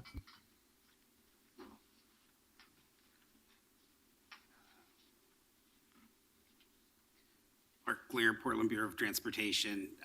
We submitted a grant to Connect Oregon for Flanders Active Transportation Bridge. I think as we mentioned to council, it's also something that will be a lifeline route in case of an earthquake. It connects between 15th and 16th on Flanders over I-405. And the 2019-21, that's just a function of the federal money comes in sort of 3-year tranches. Exactly, and we're always planning, a frustrating period ahead, but that's just the way the process works. Okay, thank you. I appreciate the clarification. Okay, any other questions? Then let's take a vote, please. Saltzman, These look like good projects. Good luck. Aye. Novick, Really appreciate all the work community members and PBOT staff have done identifying these projects and gathering support for them, and I'm very hopeful that we'll do very well in the process. Aye. I very much appreciate the heavy emphasis on sidewalks in this list, and looking forward to the wide public process encouraging everyone to participate. And thanks to Leah Treat and all the PBOT staff as well as Commissioner Novick. Aye. If the folks can turn out to the Metro hearings like they have at our budget hearings about the importance of these projects in neighborhoods, I have no lack of confidence that we'll be victorious. Aye. Okay, let's move on to 960. authorize an intergovernmental agreement with Portland Public Schools and TriMet for $966,666 to continue the Student Transit Pass project to offer public transportation for high school students at Portland Public Schools. Commissioner Novick. I think this is a familiar item, and I don't know if much elaboration is required, but I will ask Alyssa Mahar and Zan Gibbs to come up to answer any questions people may have.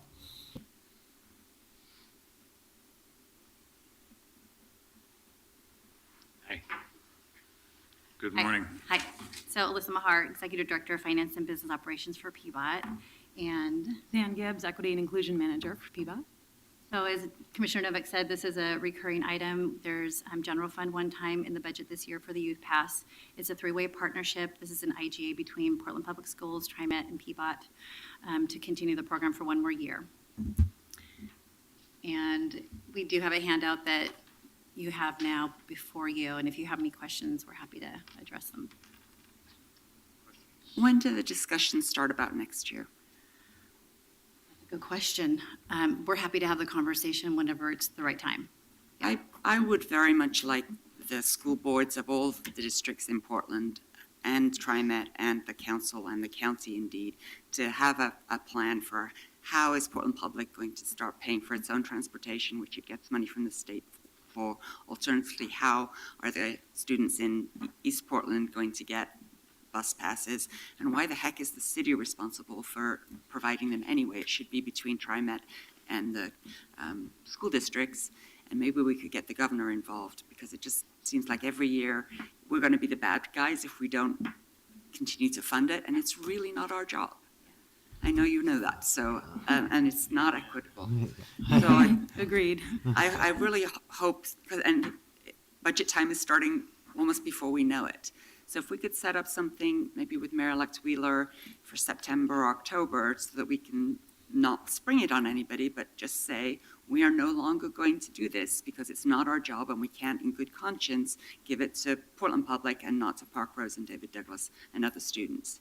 My other concern is how do the student, it's just for the school year. So if a student has to make up credits during the summer, certainly for that, Portland Public ought to be providing them with bus passes. So, and we heard from students in East Portland that they did a study at Parkhurst High School, and a phenomenal number of kids have been late to school because they missed the school bus and they can't afford to get the regular bus. So let's bring all these things and get some resolution to this challenge. Yeah, that's a lofty and worthy goal. It is crazy that we have to keep having this debate and something of a game of chicken over something that to me has become more obvious, that we ought to be having free and ubiquitous access to both transportation and recreation for all the kids in the city. It's a bargain at twice the price. We just have to figure out how to have it funded by the appropriate parties for the long run. Well, when we first started doing it, it was to help the schools during the recessions, and we had more money. It's, Wasn't it because they stopped being able to use Betsy money to do it? Yes. yes. And it still isn't our responsibility, and it needs to stop. Yes, yes. I'm absolutely going to support this, but it's not right. We will make sure that the continued conversation happens and the right people get in the room for that. And whoever you feel like need to be involved, we'll definitely circle back with you and make sure we have the right people. Well, when we first started doing it, the number was predicated on they're going to be adding more buses because of all the students, and they don't. So it actually costs TriMet nothing except for some kids might otherwise buy bus passes. So it's not, they didn't put on any more buses. Commissioner, actually, it appears to me that the mayor's office is wound up gnarled in these discussions more than I have over the past few years. So it is something I'll definitely bring up with Mayor-elect Wheeler to get him thinking about how to negotiate this. Well, and the reason I mentioned the governor is that the TriMet board should be stepping up. We want our It's a kids to get. legislative issue for next session. Yes. So, as we develop the package, obviously with his engagement in that as well, come on, state, step up, make this, actually, it should be regional. It shouldn't just be Portland. Yeah, and Come on, TriMet we is have a regional. regional transit agency. We got kids that need to get to work and internships and all kinds of things other than school itself. Maybe there'll be more partnerships with community colleges like we have with Jefferson and PCC. Come on, let's get our kids in circulation instead of having them stuck either at home or at school, or worse, having parents driving them places. So it seems to me it ought to be a regional mandate or a regional birthright for young people to have access to the transit system. And you're right, we're not saying add service. We're just saying let the kids ride the bus for free. It's been a frustrating conversation, to say the least, but I'm glad we've cobbled together a solution, but we shouldn't be satisfied with that. This is a dangerous thing to note, but it's conceivable the state might have a few $1 billion more to play with next year. So this It might is be conceivable. on their list. They might be able to do the right thing in more ways. Thank you both very much. Anyone want to speak on this item? Come on up. I'm Mr. Shedrick. I agree with Commissioner Fritz that this is not a city thing. This should be a state program. I support Kate Brown, Governor Kate Brown. I will go talk to her about it. I don't like the fact that in the future, if there is a declining school budget, students in the public schools will come here and beg for money. I don't like it. Okay, and it makes you look bad if you don't help the kids. This is, going to a public school doesn't mean you can fly around, the surrounding Portland area in a bus. It's good. I agree too that I told you I want to be interested in Mount Hood Community College. It's a beautiful campus, and maybe high school students should go right out there and see it, during the school year and plan to go to school there. But you should not pay for it. Thank you. Okay, let's take action, please, on this. Roll call. Saltzman? Aye. Novick? Thank you very much. Liz Zan. Aye. Fritz? Thank you to Portland's taxpayers, all of them, for subsidizing this, and let's make some changes. Aye. Hales? Aye. Okay, 962. Authorize a competitive solicitation and contract with the lowest responsive and responsible bidder for construction of the Washington Park International Rose Test Garden ADA Improvements Project. Fritz. Thank you. I am excited to bring another project to you, and Lauren McGuire is going to explain it to us.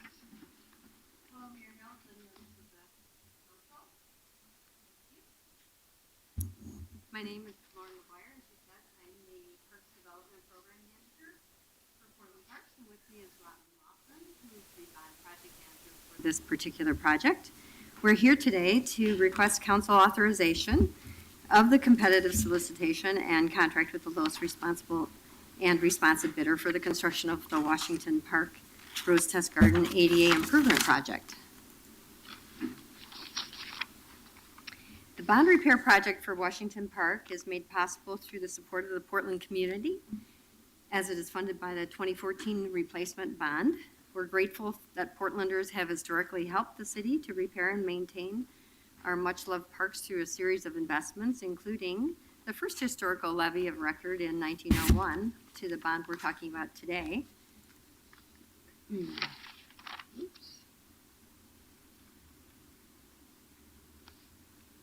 In November of 2014, the voters passed the $68 million bond measure to address critical needs without increasing taxes because the 2014 bond was replacing the expiring bond. This bond funding goes towards parks' most urgent needs, like replacing failing playgrounds, pools, facilities, other safety and accessibility improvements.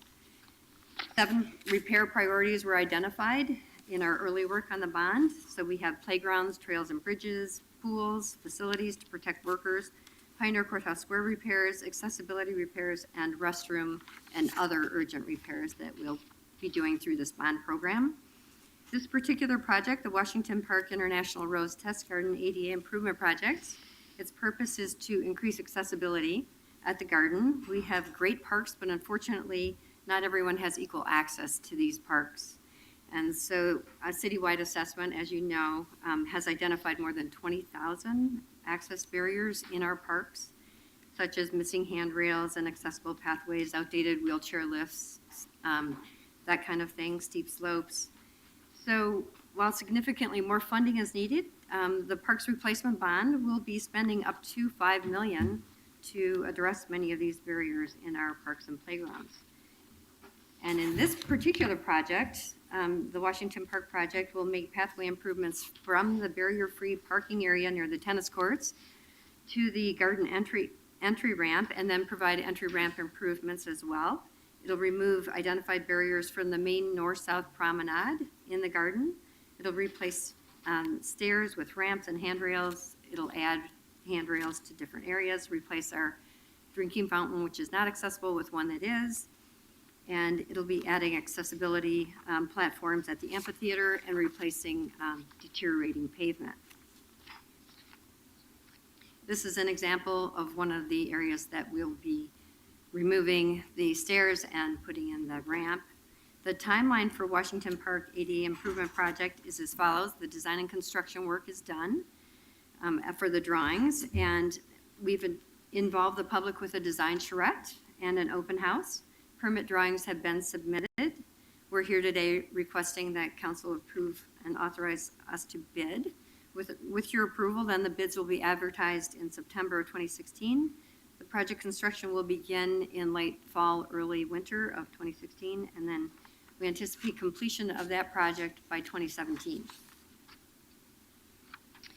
Look for more projects to come. Also, Grant Pool was just recently opened with our grand opening yesterday, in fact, which was pretty exciting.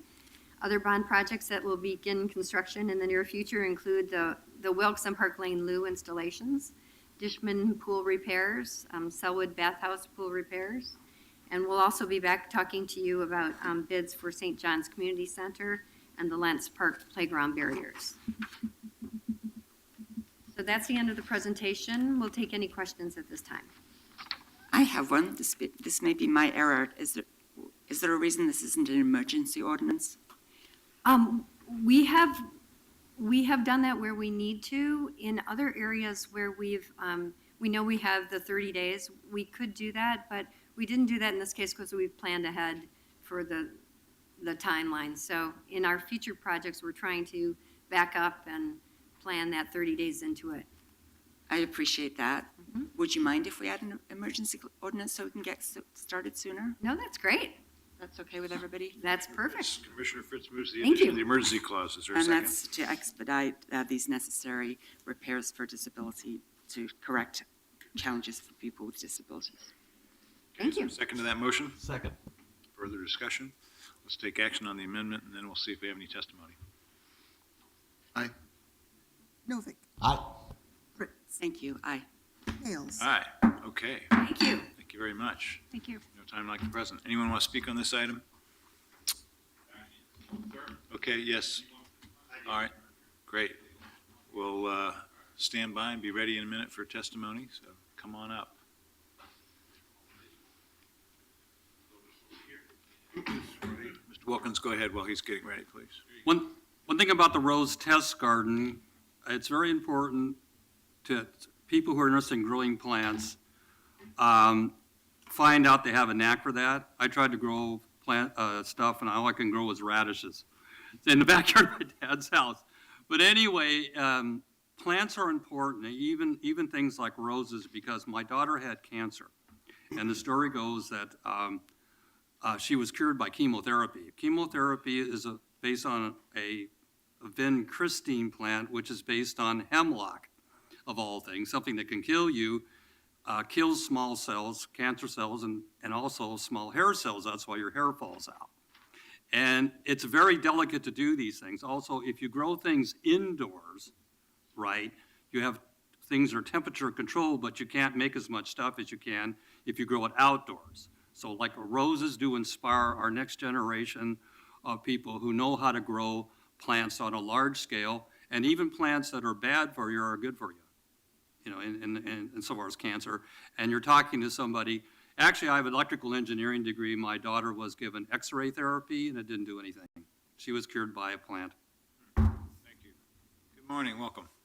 Morning, Mayor Hales, City Commissioners. My name is David Bouchard, and I just happened to be in the audience and heard about this particular item. And I just wanted to stress the importance of, as you move forward with the accessibility improvements, to make sure that signs are also made accessible non-visually, and to make sure that people who are blind and or have low vision have the same access to the same information, whether it's rules and regulations for the area, any information on plants. I know I've been to Washington Park, and I know there are some areas that have little blurbs on all the different beautiful plants and other things that are around. So just to kind of put that out there and stress that point, to make sure that as we move forward, to have to consider Braille signage and other ways of conveying written information that is in the park. Thanks. Oh, thank you. Thanks very much. That's a really good point. Good point. Okay. Then now that this is an emergency ordinance, we can take action today. Let's do that. Saltzman, Aye. Novick, Very exciting. Aye. Fritz. Well, thanks to Robin Laughlin, Laura McGuire, and the recently retired Mary Ann Casson. She was at the grand opening of the grant pool yesterday and looking very relaxed. The rest of us were all hyped up and ready to go because we're so grateful to the taxpayers for approving this bond measure to make sure that we can do needed repairs and also increased accessibility. So Washington Park Rose Gardens get over 500,000 visitors annually. And this is a much-needed improvement for accessibility, and we will indeed make sure that we add some features for sight-impaired folks. And this project's community involvement and public outreach process included a technical advisory committee, a 3-day design charrette, and a public open house meeting. The project is scheduled for completion prior to the Garden's centennial anniversary, the spring of 2017. And the work will be coordinated with ongoing Water Bureau reservoir work to minimize impacts on either project and the surrounding community.